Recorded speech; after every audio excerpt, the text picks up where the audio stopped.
Hey guys, you're tuned into What's Next with MIKO. We're actually here at the Cult of Individuality studio. It's about to go down.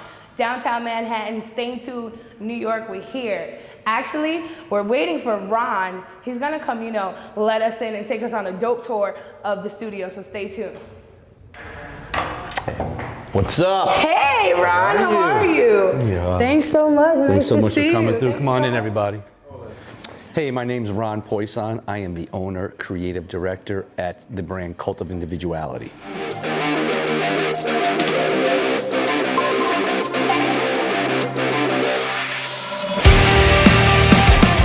Can't do epic shit with basic people.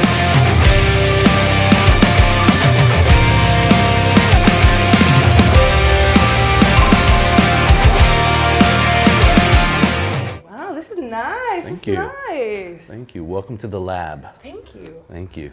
Thanks for having me in the lab. My pleasure. So, I heard that it just started off with like 7 or 8 jeans. Yeah, this is what you're looking at here is an evolution of teamwork with the brand. We've been in this for 12 years, and I actually started Cult of Individuality with 8 jeans, 4 bootcut jeans and 4 relaxed fit jeans, purely denim. The brand has evolved through the last decade. I started back in the early 90s. I was actually in the surf industry. Okay. And what I learned working for brands like Ocean Pacific and Massimo is that to have a brand, to have anything that resonates with an end consumer, there has to be a living, breathing soul, a culture to what we do. And I learned with the surf industry, there was a California lifestyle. People, it didn't matter if you lived in Montana, it didn't matter where you lived, you want to be a part of that culture. And with Cult of Individuality, we very quickly became entrenched in the music scene. Myself as a musician, I could relate to musicians, and word of mouth just started to spread as artists started to wear the product. What's unique about our brand is that, and this comes from musicians themselves, that we cross-pollinate all genres and all ethnicities, which is very rare in this day and age. But with the core being the music, I think all the artists really appreciate the quality. Quality is the first and foremost thing that people say when they wear our product. Hey, I love the quality, I love the stretch, I love this, it was my everyday performance wear, and now it's my everyday wear. Day and night, social, business, whatever. So we're very blessed, and it's grown exponentially from not just jeans. We were doing men's, women's, kids, sunglass collaborations, bike collaborations, skateboard collaborations, musician collaborations, most recent being Bob Marley collaboration, which was phenomenal for us. Again, with the music scene moving forward, we have a Naughty by Nature collaboration coming out for this fall, 21, celebrating 30 years for them as well. And then moving into spring 22, we're working on collaborations with Public Enemy, Motley Crue, Pantera. So like I said, the brand really cross-pollinates all genres of music, and again, in this day and age, blessed that we have the support.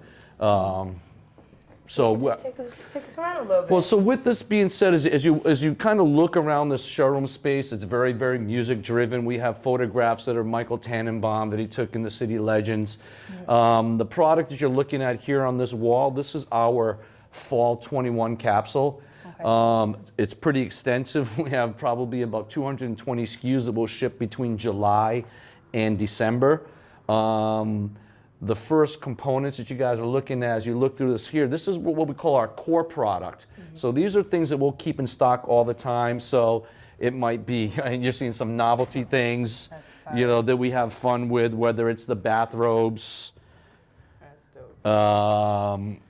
sunglasses. Like I said, we did a collaboration. If anyone has seen the movie Iron Man, Tony Stark, the glasses that he wears, the company that makes those sunglasses, actually we did a collaboration with them as well. So it's called Initium Eyewear. Made in Japan. So this is, fun. It's just fun.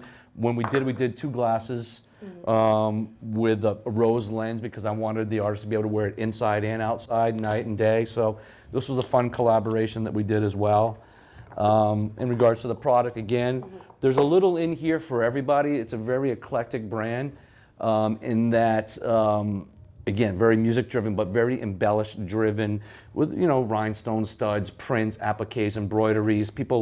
We treat denim as an art palette, really is what it is. It's our blank palette to have a lot of fun. And I think in the last several years, we've carved a niche that really made a name for us with all the denim jackets that we do, with all the ornamentations and things. And we see a lot of people, chasing the trend, following kind of what we're doing. And I've always wanted to be not a trend follower, but a trend maker. And we're approaching those days with this brand, and we see people kind of following in our footsteps, which I put up there. Don't follow in the footsteps of others. Make your own strides in life. And that's really what the brand is about. People ask, where did the name come from? Cult of Individuality. Again, it started with denim. Denim is a cult phenomenon. Everybody rocked denim, but it was that individual expression of who you are. Right. So we could all wear the same exact thing, but the way we accessorize and style it, it's a different breath of fresh air on how you're going to dress and how I'm going to dress. And that's where the name came from. It was more of a way of life and a philosophy versus just putting a person's name or putting my name on the garment.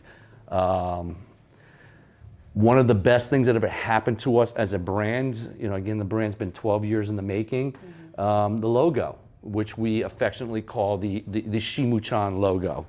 Shimu-chan is interesting because Shimu-chan's awesome. It's Shimu-chan is the name. Shimu in Japanese means seam maker. Sorry, means seam maker.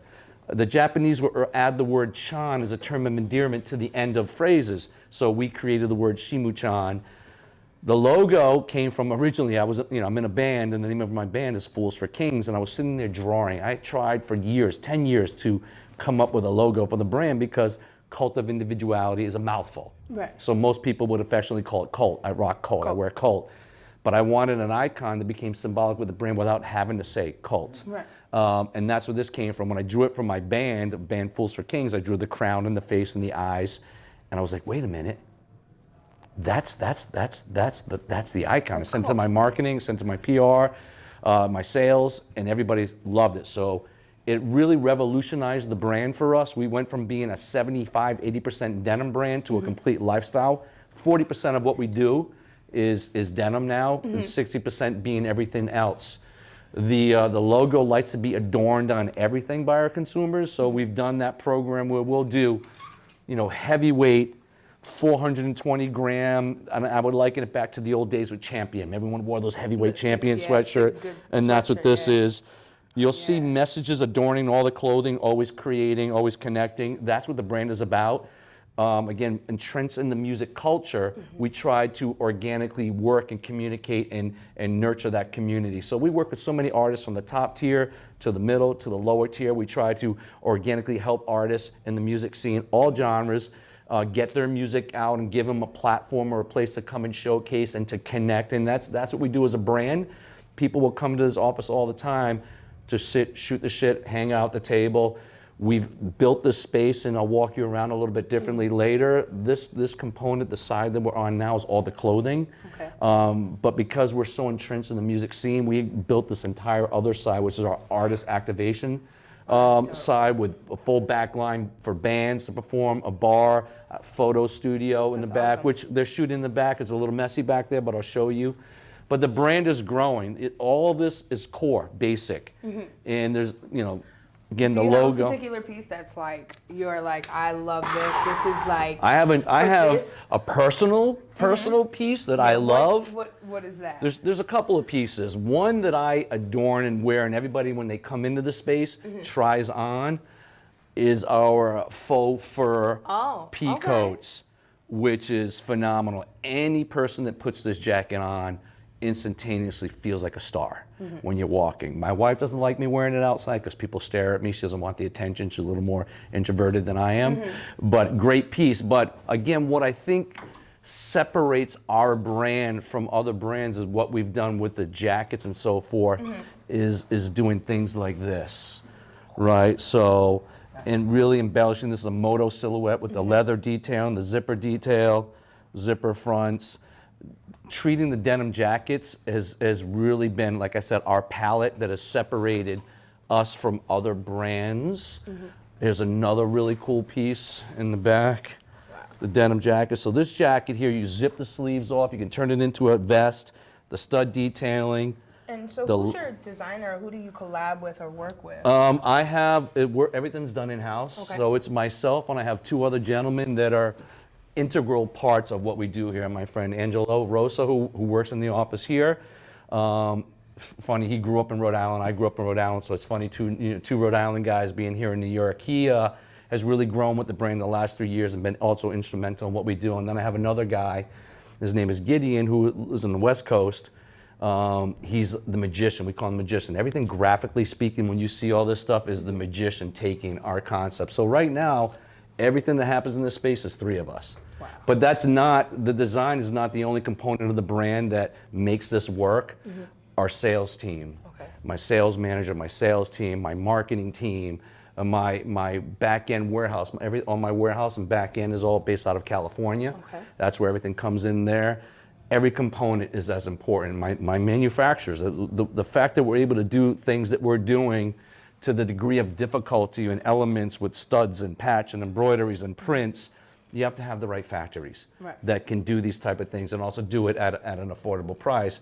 Though everything is relative, but we're offering these things are $300 to $400. But if I weren't working with people that I'm working with, then these things might be $1,200. So we try to make everything affordable, but making everything lifestyle. I mean, look, the Zippo lighters with the logos, the slides that we do in multiple colors, the socks, the underwear. There's so many elements. The belts, the backpacks. I love the belts. Yeah.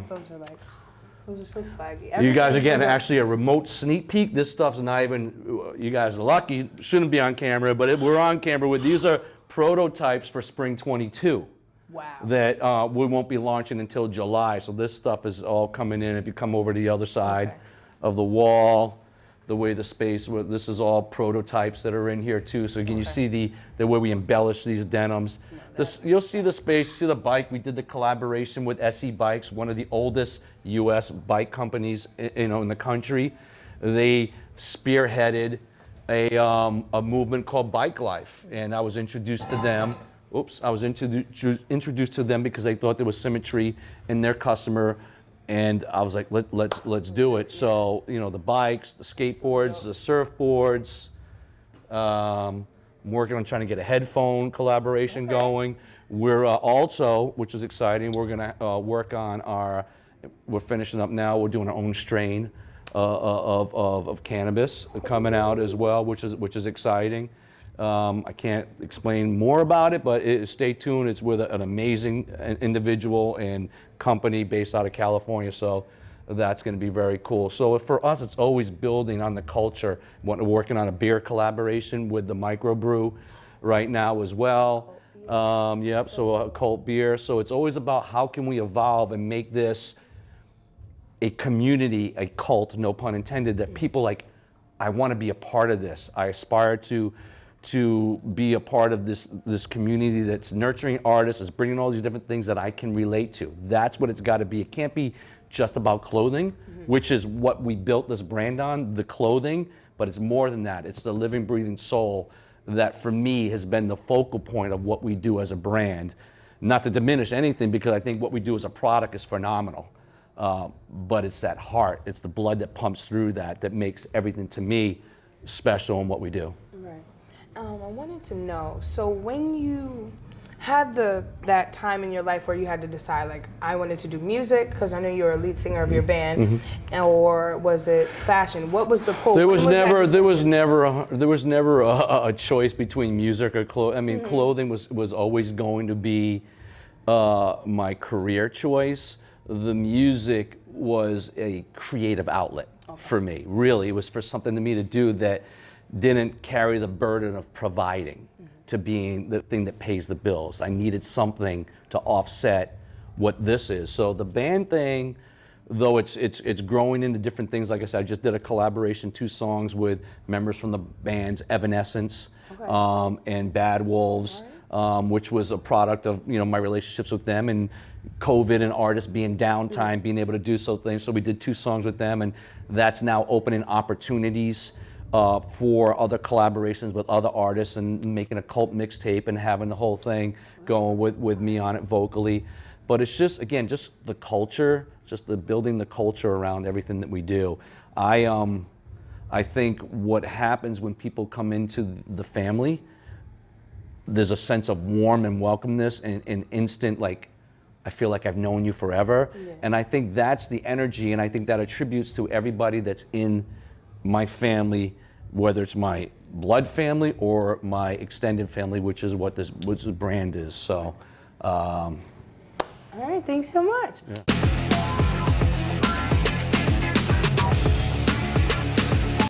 We, the team and I, 3 years ago, I was getting a little bit frustrated with Cult in the respect that I couldn't sell anything clean, basic, simple. Well, that's not the case anymore. We can sell anything with Cult, but I came up with a concept, and the name of the brand is called Human, Chosen to Prevail. 3 years ago, I was looking again, and it's even more apparent now, the racism, the wars, the violence, people buying robots to have sex with.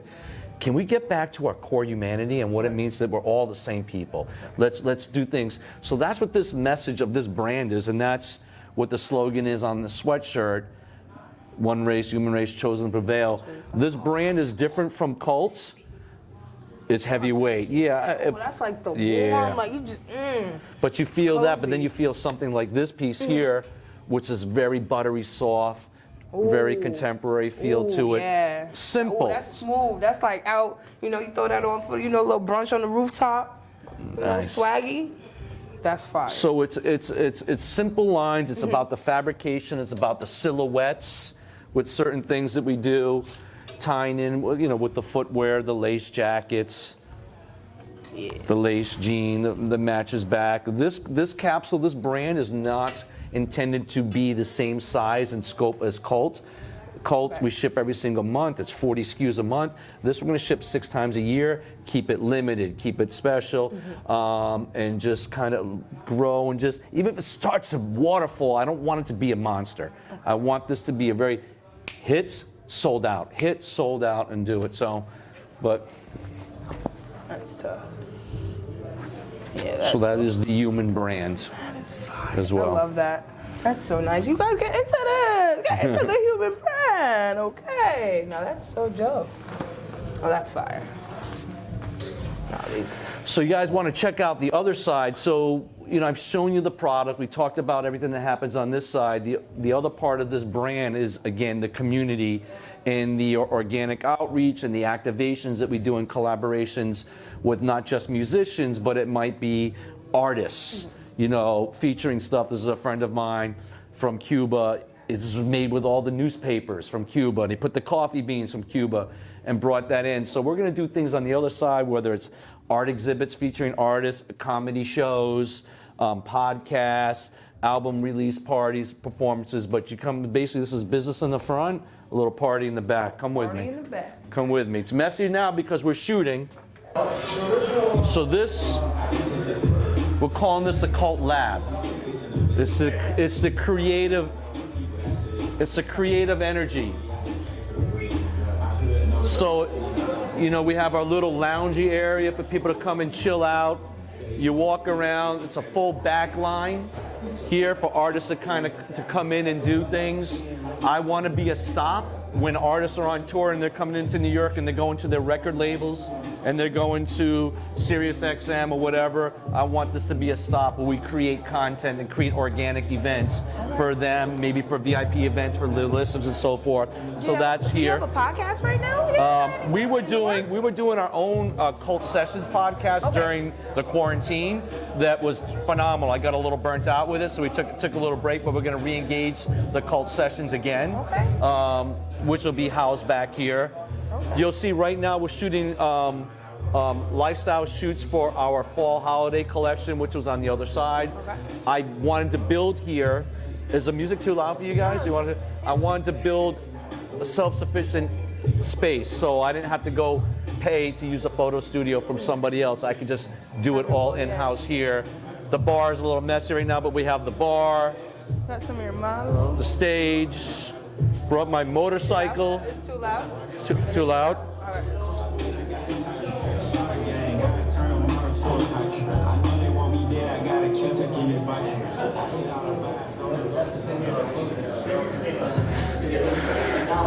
Okay. Do I need to repeat anything? You need them to repeat it, or when we came over here, it got louder? Okay, so when we were here, it was good. So when we got here. All right, so basically, I built our little photo wall here as well, so it's self-sufficient, so I don't need to go and use third-party studios to do our own photo shoots. And it's it's available for us. It's available for our family members, which is that music community, or whoever that say, hey, I need to come. Can I come do something in conjunction creating content? The motorcycle, which I can no longer ride because my wife said I can't, but my custom 79 shovel head, which is badass, and my friend Copper Mike built. Wow. You see our bar on the other side, the photo wall. So again, messy, but this is how it is all the time. Shit happening in the space, and you start to dim the lights a little bit, and you'll see the get a little vibe, a little ambiance. The mood, the ambiance that you start to get gotta see, like, it's so in the spot. Yeah. So this is the Cult Lab. This is dope. Creative Part 2. Clothing, music, arts. The community. Clothing, music, art. Boom. That's so dope.